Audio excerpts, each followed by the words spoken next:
Welcome to The Problematic Gaze with me, Dr. Lee Arnott. And me, Dave Moore. Each episode we take a piece of pop culture from yesteryear and ask ourselves the question, could you get away with it today? And if not, why not? And what does that say about society then and now? And before we take a deep dive into our chosen topic, we'll look at the news events of the day. We'll look at the TV landscape and the pop charts, just to put our chosen topic and the year into context. So, hello.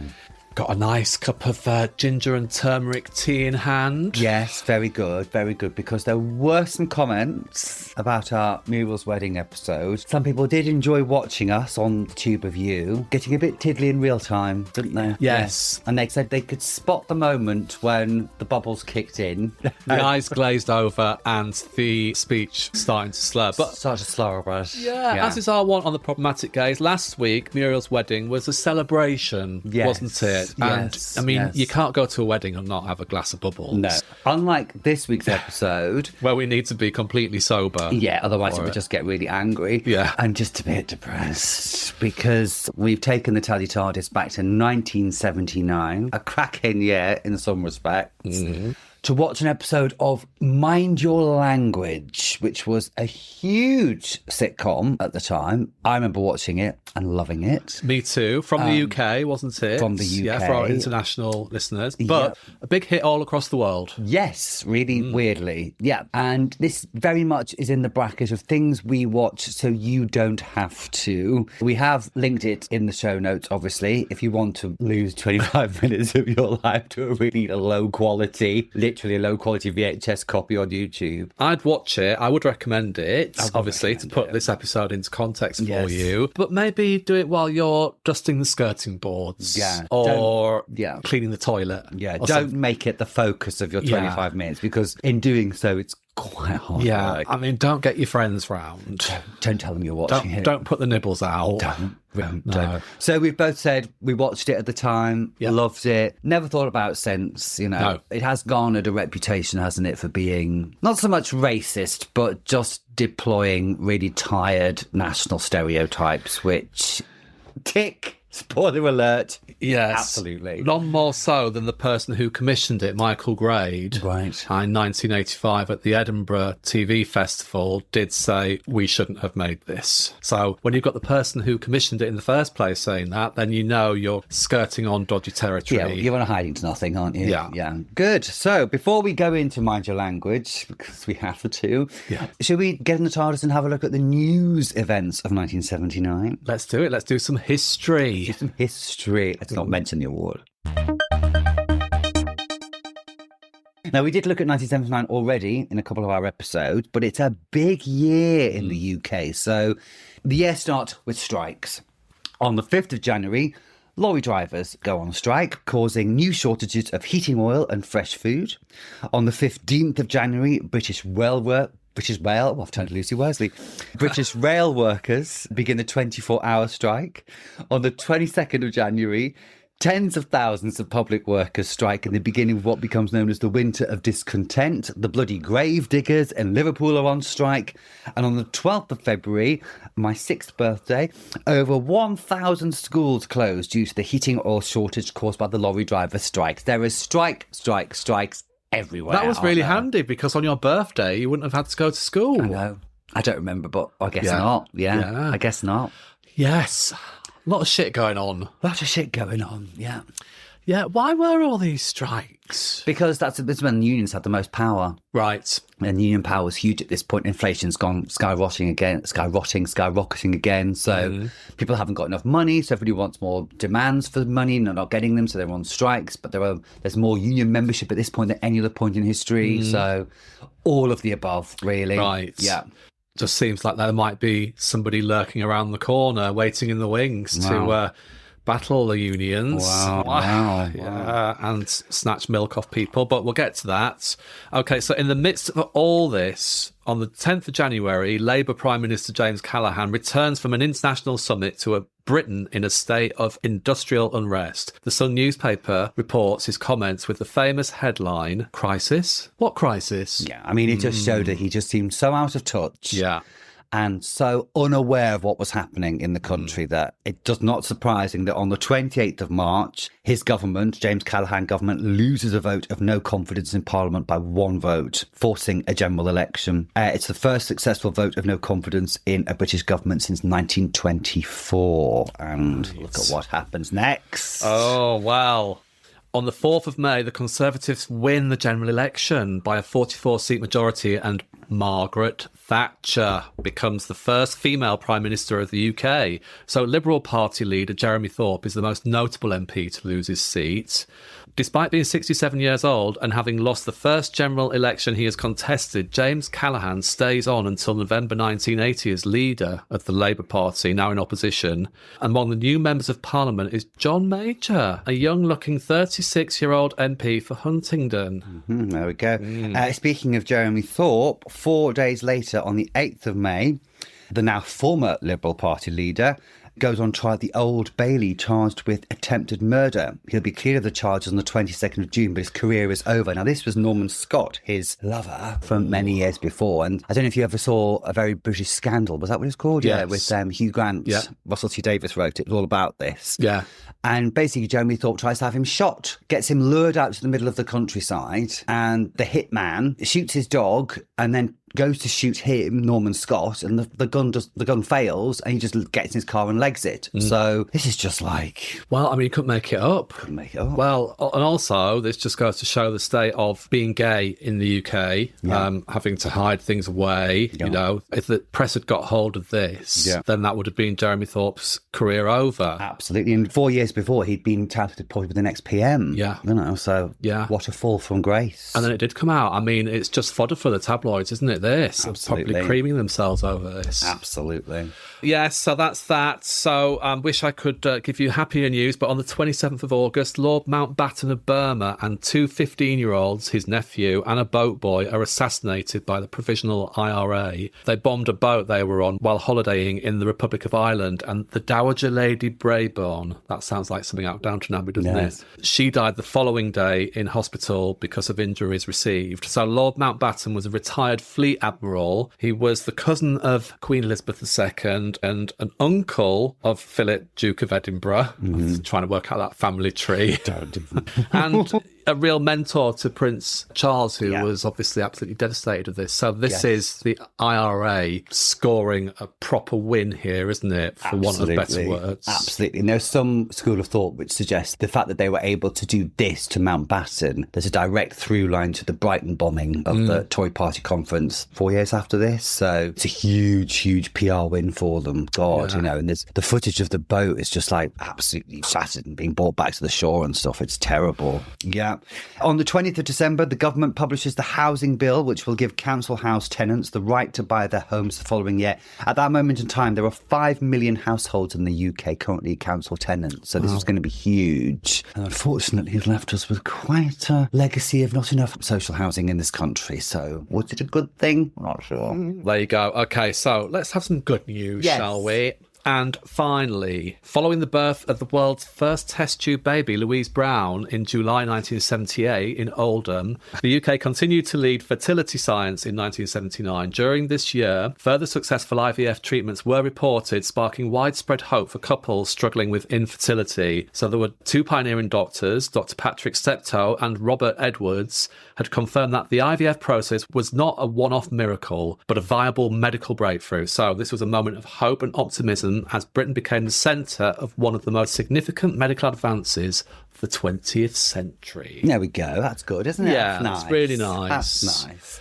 Dramatic year. Dramatic, yeah. Lots of politics. Was it ever thus? Lots of politics. Lots of people unhappy. Lots of people unhappy. Yeah. Food prices going up. Yeah. All that. All Politicians being a bit shitty. Yeah. Thinking for themselves. And what's changed? What's changed? So you think the world was shit now? It was shit back in 1979 as well. So don't worry too much. Don't get too nihilistic about everything because it's always been shit. It's always been shit. It's not the message of our podcast. There's been moments of shit and moments of good. Yeah. It just seems at the moment there's a lot of shit. Yes. But Yes. Twas it ever thus. So that's okay. You can just sit down and listen to us. Yes. And we'll put a nice positive slant on your life. Yes, we're free. Yes. At the point of entry. Yeah. So make the most of that. Yeah. Till we set the Patreon up. Yes, until we have subscriber-only features. Oh, it's basically Lee stripping. It's my OnlyFans. Direct link to my OnlyFans page. Yeah. Can we? We can split the profits. How about I do all the bloody work? You can be a director. I'll film you. Oh, God. No. Put the blindfold on. Yeah. Where are you? Just give me the tripod. Give me the tripod. Shall we have a look at some TV events of 1979? Yes, we should. Yes, we should. Yes, we should. Yeah. Okay, let's have a look at some TV events from 1979. Between the 10th of August and the 24th of October, there's no ITV. Oh. No ITV at all. There's a major technician strike, another strike, which leads to a 10-week blackout of all ITV programming. If you switch ITV on, there'd be nothing. There'd be a notice saying, sorry, because of industrial action, there's no TV. When ITV returns, its viewing figures soar, but it does mean that BBC TV gets huge viewing figures in this 10-week period. But yet, no ITV. Can't imagine it, can you? The whole channel going off. No, at this point in the UK, and I think this is really hugely significant when we talk about Mind Your Language, during the strike, there's only 2 channels to watch. Yes. In BBC the One and UK, BBC Two. BBC Two. So it's not like today where you've got a plethora of everything all at your fingertips. You literally just have to speak into your remote control what you want to watch and it springs it up. Yeah. But 2 channels. So this is to bear in mind why Mind Your Language might have been very popular. Yes. Because there's shite all else to watch on telly. Yes, really very much. Very much. Yeah. Okay, so BBC launches CFAX subtitles on the 23rd of September 1979. So that marked a major step in making television more accessible. Indeed. Some notable debuts this year. Not the 9 o'clock news, debuts on BBC Two. A satirical, sharp sketch show launches the careers of Rowan Atkinson, Mel Smith, Pamela Stevenson and Griff Rhys-Jones. They'll become huge household names, won't they, after this? Yeah. Now, Antiques Roadshow on BBC One technically started in 1977, but it was a regional show. So in 1979, it became a national staple on the national channel. So yeah, Antiques Roadshow, thoughts? It's a thing. Yeah. Not that bothered, no. If it's on, I do like to watch it, but let's face it, we only watch it to see the people's disappointment when the expert tells them how little something is valued. They're going in with all these expectations of going to be able to retire, going to go on a world cruise because of this China Cup that great Auntie Ethel bequeathed me in her will and everything. And then they're like, oh yeah, it's £2. Yeah, 2 bob. Just the look on their faces is worth watching the Antiques Roadshow. I think it's because we just never had anything in our house that could possibly be used it taken onto the Antiques Roadshow, so I just wasn't bothered. Well, I'm hoping some of my rare Madonna albums might fetch a few bob later on in about 100 years' time. Okay, let's see how that works out. I'm going to bequeath them to my niece and nephews. Okay. Yeah. So they go, what are these, Uncle David? Who's Madonna? They're long player records. On ITV, The Book Tower begins, which is a children's programme designed to encourage reading, presented by Tom Baker of Doctor Who fame at the time. I remember watching that and just thinking, Doctor Who's on something else as well. And he used to do like Disney Time as well as Doctor Who. Really? Obviously, he was not in character here. He was Tom Baker. Yeah. But it was a thrill to see them doing something else. He must have been raking it in at this time. Well, not really. He's on a BBC salary. Oh. So you're not making a huge amount of money at that point. I know. He's not short of a bob or two, but he's not going to be massively wealthy. Do you think they'll get residuals, like DVD sales, repeats on telly and stuff? Yeah. They get all that. When there was a Doctor Who story with Peter Capaldi's era, which played a couple of clips of Tom Baker from one of his earlier stories from 1975, my old mate Jax told me he would have got a full story residual fee for that, just that 30-second clip they used. So really, they still get residuals today. Yeah. Wow. Do you think we'll get residuals for this when the Patreon kicks in? When my OnlyFans gets repeated on. Anyway. Okay, so Tinker, Tailor, Soldier, Spy on BBC Two launched this year, acclaimed adaptation of the John le Carré novel starring Alec Guinness as George Smiley. Loved this. I never saw it. Oh, well, I watched it a couple of years ago. Just really evokes this era. You know, The Spy, the Cold War, Alec Guinness, phenomenal, just amazing. Quite difficult to keep up with what's going on. So you can't be doing it and scrolling through your phone at the same time. You have to sit down and proper focus. Right. But great, superb acting. Sean Phillips in it as well. Yeah. I remember my dad loving it, and my dad had all the books and read all the books. Coming to an end this year is The Comedians, an ITV show, thank God. It's once popular stand-up showcase that was becoming dated due to its reliance on old-style club comedy and non-PC jokes. Think Bernard Manning, think your Mike Reeds, think your Jim Bowens, you know, all of that punching down comedy. Yeah. Doctor Who, Tom Baker, continued his run as the Fourth Doctor, very popular, facing off against memorable villains like the Daleks and the Black Guardian. Blake 7 is a hugely popular dystopian space drama, now in its second series and growing in cult status.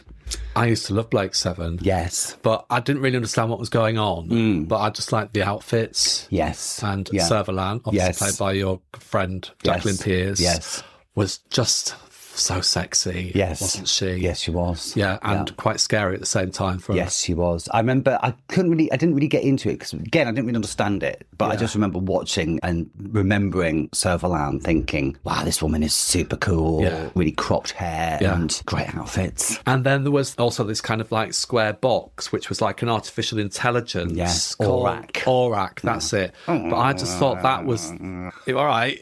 You just said you want to go. But I just thought that was... it just looked so glamorous and technical, techno kind of thing. I don't know why I was fascinated with this small Perspex box that they'd knocked up in the bloody BBC design workshop. Yeah. But yeah, it's strange what fascinates you as a child, isn't Absolutely, yeah. Almost like it was designed to be put in there to attract the kiddies. Yeah, okay. Moving on. Some notable ratings this year. To the Manor Born on BBC One. 24 million people watching that final episode of Series 1, making it one of the biggest UK audiences of the decade. Now, it'd be interesting to know what the UK population was in 1979, but I could probably imagine it was about 50 million. Yeah, it must be probably half the audience. Wow. Half the UK watching this. Gosh. Okay. Fact-checking department. Yeah, the Benny Hill Show. Obviously, we've just recently featured an episode of Benny Hill, a couple of episodes back. The Benny Hill Show, an edition broadcast on the 14th of March 1979, recorded about 20.8 million viewers. So. Yeah, and even Doctor Who, doing the ITV strike, the City of Death story, which we've done an earlier episode on. Please go back and listen to it. That gets 16 million viewers, never been bettered for Doctor Who ratings. Really? Yeah. And was that during the strike? Yes. So it's very anomalous, but... We'll take the win. We'll take it. So our episode of Mind Your Language was broadcast on the 28th of October 1979. Should we have a look at the top 20 from the 21st of October 1979, see what there was in the pop charts at the time? Let's do it. Let's cross over to the music desk. Thoughts, hopes? I think it's going to be quite good. Yeah? Yeah, I think it's going to be a lot of big hitters and a few ones I haven't got a clue. Okay, so number 20, let's kick off. Back of My Hand, something you feel quite regularly, by Jags. No. Move on. You Can Do It, Dave. That's Al Hudson and the Soul Partners. No. Okay. Sorry, gazers, bear with us. Bear with us. Number 18, My Forbidden Lover by Chic. Know that one. That's a good one. Yeah. We know one. Not one of Chic's classic ones, but a good one. Yeah. Oh, number 17, Making Plans for Nigel, XTC. We like that one. Yeah, we do. Number 16, Gonna Get Along Without You Now, Viola Wills. We know that one. Do we? Gonna get along without you now. Oh, yes. Yeah, cute. I mean, I had to really pull it out of where either was from your... Kind of a disco-y vibe to that, wasn't there? Number 15, The Devil Went Down to Georgia by the Charlie Daniels Band. Good song, that. Is it? Yeah. I'm not singing it to you. Don't just ruin it. What are you saying about my singing voice? I've warmed it up and everything with the ginger tea. Nothing. Okay. Number 14, Queen of Hearts, Dave Edmunds. Move on. Move on, because number 13, we've got the quo. Whatever you want, whatever you got. Yeah, that's a good one, isn't it? Yeah, we love the quo, don't we? Yeah. We love the quo. Yeah. Okay, number 12, Since You've Been Gone, Rainbow. And the good one. Yeah. Yeah. Yeah. Good one. We're warming up now. Stacking them up, yeah. Fear's warming up. Number 11, okay, Fred by Errol Dunkley. Now, there's a name not banned for showbiz, is it? No. We've got Errol Dunkley. Straight in at number 11. Okay, Fred. I wonder who Errol Dunkley was. God knows. Who's Fred? Okay, so going from the ridiculous to the sublime. Yes. Number 10, Dreaming, Blondie. Yeah, gosh. Amazing. Amazing. I remember that, the single. She's got that green leather, I think, with a green hat on. She just looks so fucking cool. Well, Debbie Harry was just so cool. So she could just be effortlessly Wear cool. a bin bag, She literally. did wear a bin bag, yeah. And yeah. look cool. Looks cool. Number 9, Tusk, Fleetwood Mac. Yes. What one's that one? I must know it. I think it's the instrumental one with a lot of the brass orchestra, and there's a video of it, and they're all in the American football stadium with the trombones and the tubas and everything. Didn't go down hugely well. No. But it got top 10. But got top 10. Yeah. Number 8, Message in a Bottle, The Police. Yeah. Really good big hitters here. Yeah, there are, yeah. Number 7, The Chosen Few, The Dooleys. The Dooleys were a weird group, unique to Britain, of the clubs. They had a lot of top 10 hits, but none of them are quite... None of them have stayed in the imagination. They're one of those groups that were really prevalent at the time, but have just been forgotten by history. Yeah. You never hear them on the radio, but they were big, but just lost to history. Any relation to Stacey Dooley? I don't think so. Okay. I don't think so. She used to work in the duty free at Luton Airport, you know. Did she? Yeah. I mean, I'm not saying that I saw her there, but that's fact fans for you. Never say that you don't learn anything. No, always never stop learning. Yeah, I mean, we have won an award for being informative. What's that kind of information we won an award for? Stacey Dooley worked at Luton Airport. Yeah. Okay, let's get back to the chart. So hold on to your knickers. Yes, I'll try. Number 6, Gimme Gimme Gimme by ABBA. Come on. Wow. Come on. There you go. Yeah. What a cracking song that is. Number 5, Everyday Hurts by Sad Cafe. It's a bit like doing this podcast with you. I knew you were going to say that, you know. Yeah. Bloody knew it. Okay, number 4, Don't Stop Till You Get Enough, Michael Jackson. Classic. Mm-hmm. Classic. Yeah. Number 3, When You're in Love with a Beautiful Woman, Dr. Hook. Classic song, but my God, what a misogynist piece of shit that song is. Blame the woman for your own insecurities, why don't you? Yeah. In 3 verses. Yes. Yeah. Well, you don't deserve a beautiful woman. You don't. That's your attitude. That's your attitude. You don't. Okay, number 2, Video Killed the Radio Star. Classic. Buggles. Yeah. I remember that video with the girls with the tinsel wigs on, the Yes. sci-fi elements of it, and just being blown away by it. Should we start number 1 is? Yeah, let's do it. Da, da, da, da.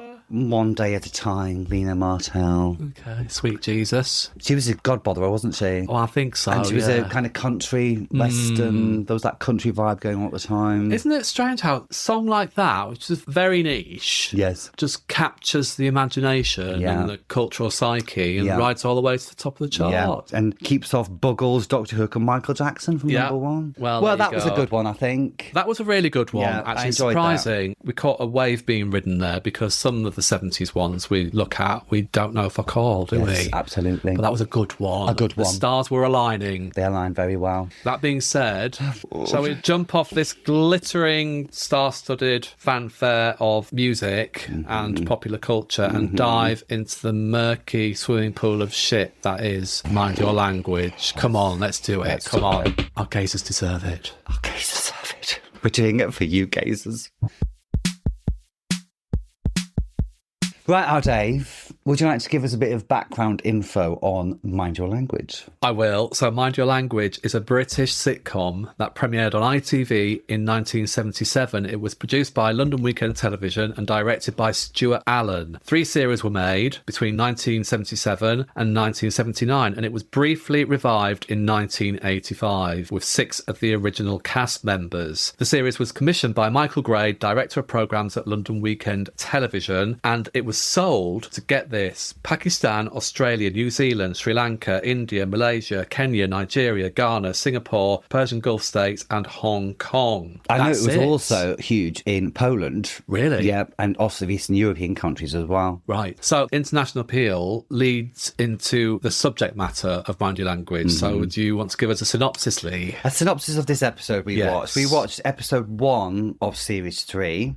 An affluent Arab sheik enrolls his Scottish chauffeur in Mr. Brown's class due to not being able to understand the Scots language. But the Glaswegian man causes trouble for everyone in the class due to his obnoxious, hostile and confrontational attitude. It's hilarious, apparently. That's all I can say. That's all I can say. Basically, the premise of this show, Mr. Brown teaches English to a group of funny foreign people. Yes. That's it. So this is the first episode in series 3. That's right, isn't it? So we do get this obligatory reintroduction of the main cast, don't we? And it's basically a roll call of every single national stereotype you can possibly think of. So we meet the Italian and the Greek kind of Lotharios who have bought a bird between them. They bought a parrot. A parrot, a cockatoo. A cockatoo. It's a cockatoo, apparently. Yes. So that's much hilarity ensues. So that's Giovanni the Italian and Max the Greek. Now, we will say as well, we have said many times on this podcast that nothing ages like milk more than comedy does. And unlike something like Fawlty Towers, which has genuinely stood the test of time, or Steptoe and Son, which throws up lots of really interesting commentary about the social context in which it was created, this just speaks of a really low level taking the piss out of foreign people. Yeah. Isn't it? Yeah, it does. So we've got a kind of a roster of these students. So yeah, as we said, Giovanni is the Italian, Max is the Greek. Together, both interchangeable, especially with the accents. So these two played by two British actors putting on Greek and Italian accents. But I mean, they're so similar that you can't really differentiate which is the Italian and which is the Greek. Absolutely. Yeah, we get Danielle, who's the French student. And because she's French, she's a bit racy. We see her stockings, don't we? Yeah. And we have to say these are adult students, yes, come to learn English. Yes, this is an adult education college. She's portrayed as the sex-hungry French nympho. She's got a boyfriend for every day of the week, and hence why her weekends are so dull. Yes, and they like her body, which she's very happy with. She's a different boy each night. She is the ooh-la-la French stereotypical girl who likes a shag, basically. She's not slut-shamed for it. No, she's proud of it. Proud of it. Yeah, owns it. Yeah. But cues some tedious boob jokes. Yes, very much so. And then we've got Anna, who's the German au pair. Yeah. Now, we talk about stereotypes. She's hard. She's got stern features. She's buttoned up, almost soldier-like, with zero humour. There's a mention of an Adolf, because she's German, obviously. Yeah, as you can imagine, straight-laced, efficient, all the stereotypical qualities we used to apportion to German people, embodied by Anna. Yes. Yeah. And then we get Ranji and Ali. Now, Ranji is an Indian Punjabi Sikh, and he's pitted against Ali, who's a Pakistani Muslim. So there's a conflict of culture and religion here. Well, as it was thus after independence. No. This, to me, was the most offensive stereotype here, because in this episode, they're at loggerheads with each other. Yeah. But Ranji chases Ali at one point with his Sikh dagger, which is a sacred object for many Sikhs. And it felt like, knowing the history of violence and war and animosity between these two cultures, to see it just represented lowest common denominator. And they both do that funny head-shaking thing that men of this region were portrayed as doing in comedy shows. Like It Ain't Half Hot Mum doing the same as well. And that became a stereotype which was copied by racists and playground kids, unfortunately. And it's really distasteful, isn't it? They call each other names like Hairy Goat, the illegitimate son of a cross-eyed camel, and call each other barbarians and infidels. Yeah. Okay, let's just go through the other roster really quickly. So we've got Taro, who's the Japanese businessman. He says "oh" after everything. Yes, and his big comedy shtick was him going "arsehole" because it sounds like arsehole, and that was he says it every episode. I remember. We've got Jamila, who's the Indian housewife. Yes. We've got Suli. She's got a sari on. We must say she's wearing a sari, doing knitting a lot. Yeah. And we've got Suli, who's the Chinese lady portrayed as a communist. She's got her little red book. Yes, and Chairman Mao was also in Doctor Who, and that's 73. Yes, she was. Got Juan from Spain. I've just put "please" at the end of that. Yeah. He's from Spain. Of course he's called Juan. Of course he's called Juan. He's very Spanish, isn't he? Oh, God. Yeah. Now, can we just talk about really quickly? Yes. And I'm really interested to get your take on this. Yeah. My theory is about this, why this show was so popular, was because the world was a much smaller place then. Yes. And people from foreign countries were seen by a large amount of the British population as being exotic. Yes. So to offer any kind of intricate analysis or presentation of somebody from a foreign country might have gone over people's heads a little. Yeah. Because,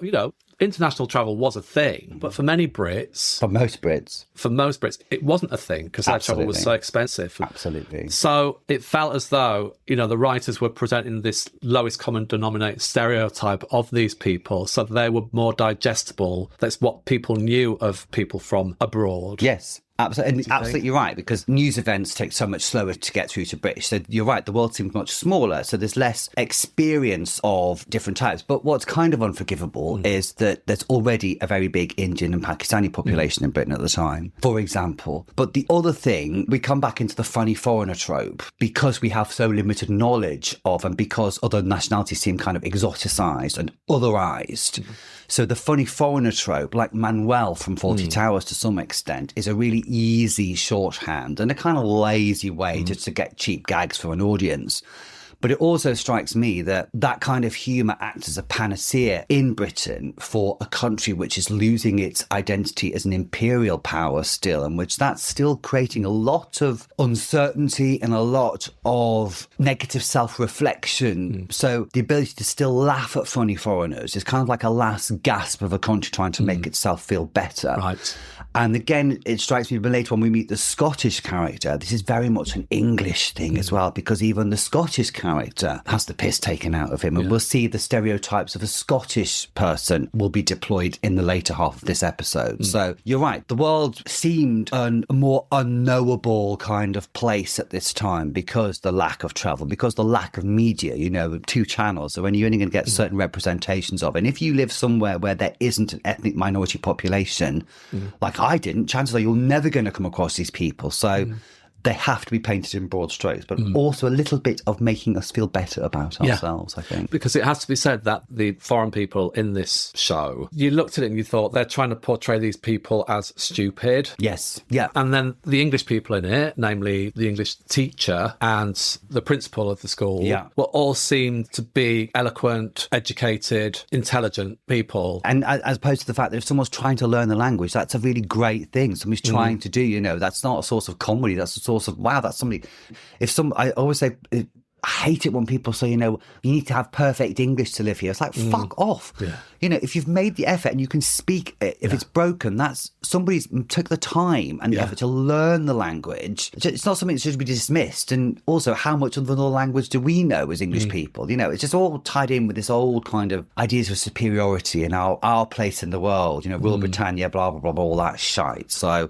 Interesting. Now, can I just on a side swear before we get back to the episode? Yeah. You used to work at a foreign language school, didn't you? I did very much so. And what's always surprised me, actually, was, like I mentioned, the Polish teachers used to love Mind Your Language.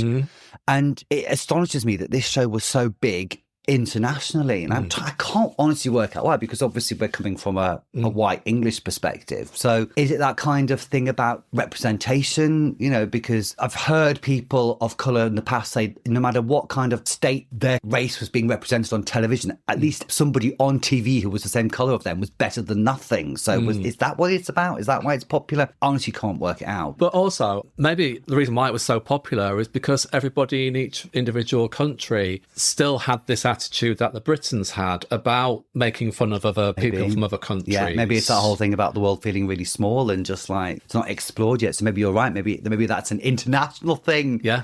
It's very interesting. Not just limited to Britain, but obviously Britain, we've got this empire hangover as well. So maybe that's it. Maybe. Okay, let's get back to the story here. Very tedious, though. Watching it from modern eyes, it's really tedious. Well, I tell you what really made me annoyed is that the jokes were really tired and the script was really basic. Yeah, I mean, if we watch comedies like Fawlty Towers, Till Death Us Do Part, things we haven't watched yet, like Duty Free, the script writing is really tight and the jokes are clever. Yes. Whereas this, there was no through storyline. We saw the parrot at the beginning, which I thought was going to be kind of like the running gag throughout the episode. Yes. Never saw the bloody parrot again. No. Don't know what that was all about. No. It just seemed it was cheap gag after cheap gag aimed at a foreigner. Yes. And it was just basic. It was just basic humour. It wasn't. But it wasn't even clever like Fawlty Towers is, or whatever. So we get the arrival of the Sheikh El Hamad. Yeah. I mean, what a name to give an Arab, Sheikh El Hamad, who is, he's in the traditional garb, and we even get this kind of stereotype of Arabs of all being rich, being Oxford educated, and having so much money that you can bribe your way into any situation. So that's the way we're writing Arabs. Yes. In this episode. Yes. And he's got a Scottish sofa and he wants him to learn English because this guy's... Scottish sofa. Is that what I said? A Scottish chauffeur whose Scottish accent is so thick and so broad that the Arab who employs him can't understand him, so wants him to learn English. Yeah. Hamish is called, but everybody else refers to him as Jock. Jock, of course, because he's Scottish.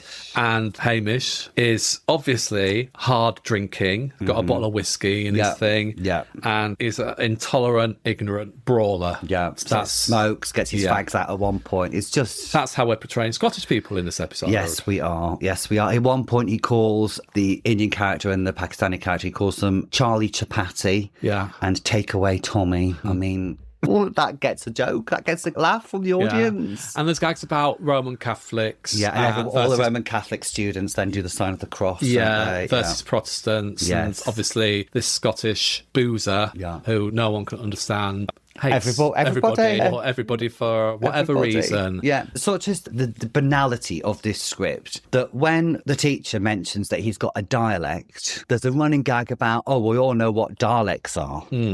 As a Doctor Who mentioned, because dialect sounds a bit like Dalek, that's the level we're at of the sophistication of this writing of this episode. Yeah, Hamish is portrayed as a hateful character and is portrayed as racist. Yeah, he is. That's quite rich, really. That's their version of racism. Yes. Whereas, can you not see the irony of... in the rich tapestry of this whole thing, the broader context, all a little bit racist, isn't it? Yeah. More punching down, more laughing at the funny foreigner. Aye. And then the punchline is that there is an actual payoff, which I thought was actually a little bit amusing. I've actually forgotten it. What was it again? Well, basically... Jeremy, who's the teacher, just finds that this Hamish guy, the Scottish guy, is just unteachable. He can't teach him. So ends up teaching the Arab Scottish instead of teaching the chauffeur English. Yeah. Which I thought, actually, that's quite an amusing twist. If you, say that, that there is actually some sort of script writing process here. Right. But that was it. Yeah. It was still in itself inherently a racist twist at the end. Yeah. But are we being too hard on Mind Your Language, do you think? Just for people who are out there who are just like, I really enjoyed that. I really enjoyed Mind Your Language back in the day. Well, so did I. Wrong with it. Well, we really enjoyed it back in the day, but it's just aged like milk. And not just because of the really distasteful racial elements, because the script is terrible. It's rubbish. It is the script, It's just isn't rubbish. I'm sorry, but it's just rubbish. If it was clever, if it was funny, if it was trying to do something, it would be, we'd mention it, but it's just shit.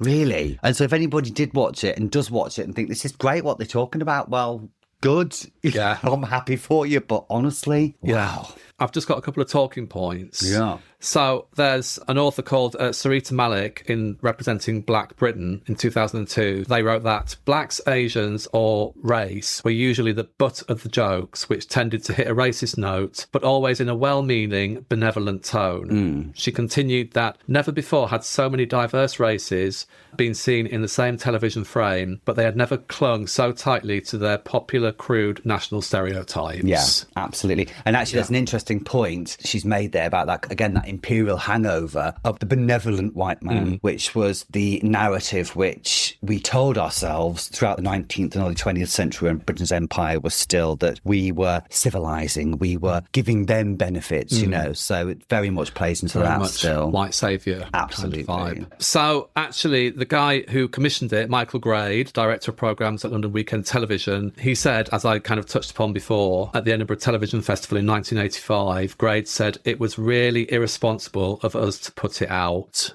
So, even then, Michael Grade went on to be the controller of BBC One and does axe Doctor Who in 1985. So what does he know about telly? Exactly what does he know? Mind Your Language and axe Doctor Who. There you go, there's a block your copy, but he did bring the Singing Detective and things like that, so we can't really criticise Michael Grade. Gave us Neighbours. Oh, okay, fair enough.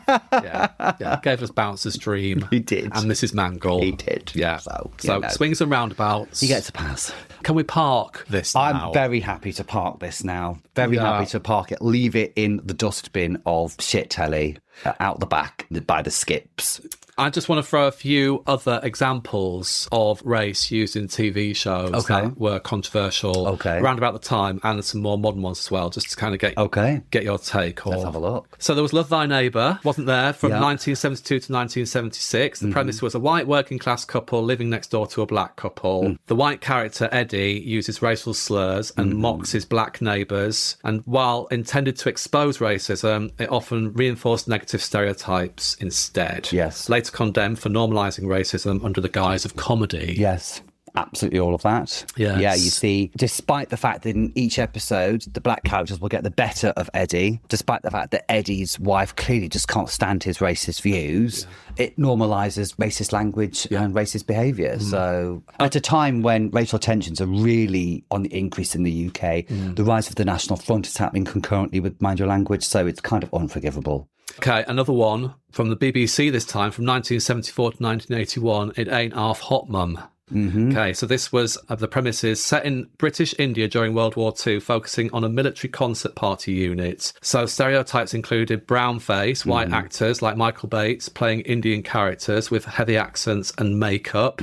And Indian characters were portrayed as servile, simple-minded, or overly deferential, seen today as deeply problematic for its colonial attitudes and racial caricatures. Absolutely. You know, and isn't it funny that we have the very overt colonialism of It Ain't Half Hot Mum on TV at the same time as a kind of subtle colonialism of Mind Your Language? Yeah. But again, the Indian characters in that do the funny head-shaking thing, you know, which becomes a stereotype. Dreadful. But again... hilarious, loved it, absolutely loved it. But that speaks of the normalisation of those tropes and also the exoticisation and the othering of other races, you know, which was the want of white people at the time. So, well, I mean, the stars of that were huge. I remember Windsor Davis and Don Estelle released a song together, and they did a signing in Woolworths in Scarborough. My grandma took me down there. They were absolutely mobbed. I'm sure they were. I remember being on holiday in Peebles in Scotland, and I was having my first ever pizza. So I must have been about 10. We were in some pub, and in walked Windsor Davis and Melvin Hayes. Just walked in, took a look around, and just walked back out. We were like, it was so weird. But yeah, huge. Loved It Ain't Half Hot Mum. Thought was fantastic. Gloria, I mean, God, Gloria was an icon. Yeah. Absolutely. Okay, here's one that, well, I would challenge you to find any snippets of this on the internet. It's been more or less erased from the BBC archives and history. Is this a Spike Milligan one? No, this is the Black and White Minstrel Show. Oh, gosh. So the premise was it's a musical variety show with white performers in blackface makeup singing songs associated with minstrel shows. Despite protests from the late 60s onwards, it remained popular until it was finally axed in 1978. It's a direct example of institutionalised racism in mainstream British entertainment. Absolutely. Yeah, huge. My gran had all the albums. Yeah. And they were the biggest selling albums for years in this country. And just Saturday night telly. Yeah. So white men doing blackface and perpetuating slave tropes, making fun of slavery, doing all this kind of stuff. And just, you can't get your head around it now. Well, you can't get your head around it now, but that was normal. Yeah, it wasn't totally normal. Yeah. There's a few American ones here, which was Amos and Andy. Don't know it. Yeah. It's featured heavily stereotyped portrayals of African Americans, lazy, dim-witted and criminal. And the civil rights groups had lobbied against the show for years, and it was eventually pulled from syndication in the late 70s. And there's a film from 1986, so we're moving closer to now, Short Circuit. Do you remember Short Circuit? Johnny Five Alive and all that? I didn't see it. It's worth noting that white actor Fisher Stevens portrayed an Indian character using brown face and a fake accent, reflecting the trend that began in the earliest 70s. So yeah, that was in the mid-80s that this was kind of still going on. Didn't you talk about Trading Places? Wasn't that? Didn't you say that was a racist? Trading Places were, for different reasons. Right. Yeah, different. I mean, I think we should definitely put Trading Places on the list. Right. But then there's some more recent examples. In Britain, there's Little Britain. Yes. Which even Matt Lucas and David Williams have apologised for. And that's only less than 20 years ago, isn't it? Well, exactly. Yeah. But even still, they were still going strong in 2010 on the BBC with Come Fly With Me, which was the kind of the sequel sequel to Little Britain, wasn't it? Yeah. But it still used blackface and brownface to portray ethnic characters. And then there's modern US examples like The Simpsons, you know, Apu. Yes. He was voiced by white actor Hank Azaria until 2020, and Apu is a South Asian convenience store owner with an exaggerated Indian accent and stereotypical job and catchphrases such as "thank you, come again." So yeah, it was criticised for years, and then Hank Azaria, who voiced him, eventually stepped down and publicly acknowledged the role's harm. So yeah, it's kind of still goes on, doesn't it? Yeah. But I think you have to be careful sometimes that you're not accused of wokery if you're against these things, because I mean there is just such like a massive kind of culture clash, which I think is where we are at the moment, isn't it? But I mean, it's still weaponization of the use of the word woke. Yeah, but that's bollocks. We know that's bollocks. You know, ask anybody what woke means, and if anybody uses the word woke, not too up, ask what it means, and they just fucking fall apart under any kind of scrutiny. Yeah. If people of a different colour are taking the roles of people of a different colour and depriving them of work, then surely that's a bad thing, at the very least. Yeah. You know? Or if people are using a different colour to poke the fun at that particular race, then that's a bad thing, surely, you know.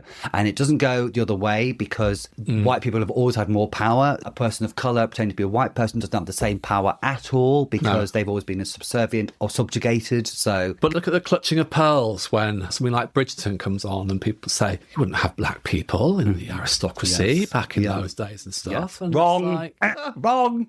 Fuck off. Do some fucking proper research. Do you know what I mean? But I mean, there's this counter argument against shows like Mind Your Language and Bridgerton and all that kind of thing. Listen, I mean, they're in a nutshell of their time, Mind Your Language. 1979. It's just dull. It's rubbish dull. If you want to defend Mind Your Language, please tell me what you're defending it. Is it the sophistry of the script?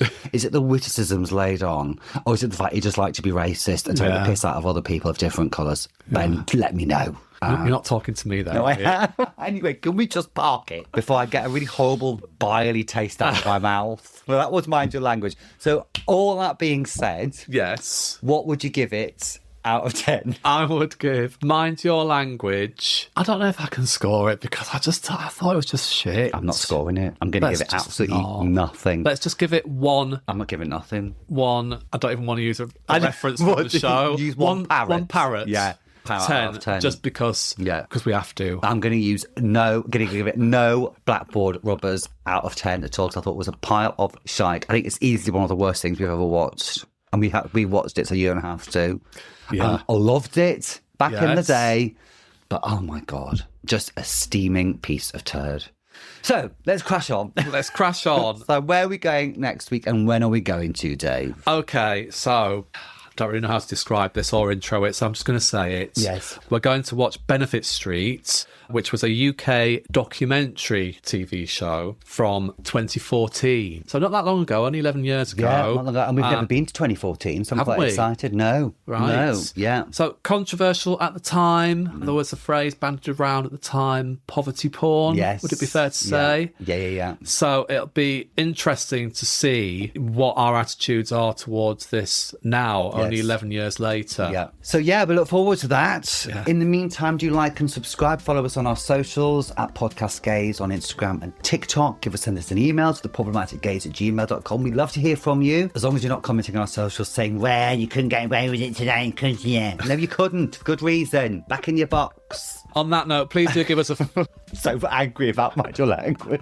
Okay, I think I might have to go and give Dr. Lee a sedative, mild sedative, or at least a glass of wine. Mind you, he is prone to getting violent. So please do give us a follow wherever you get your podcast from. Following us really does help spread the word of The Problematic Gaze. And then we're off for a little meeting, aren't we? To see if we can get our little website up and running. Yes, more news on that to follow. Watch this space. Yeah, but in the meantime, I'm off to debate Chairman Mao and Good Rules of Communism with one of my students. What are you doing? I'm aware that I might say something inadvertently racist here, so I might just say I'm off to... Drink some whiskey. Drink some whiskey, have a fag and feed the parrot. On that bombshell, a reservoir. Or reservoir.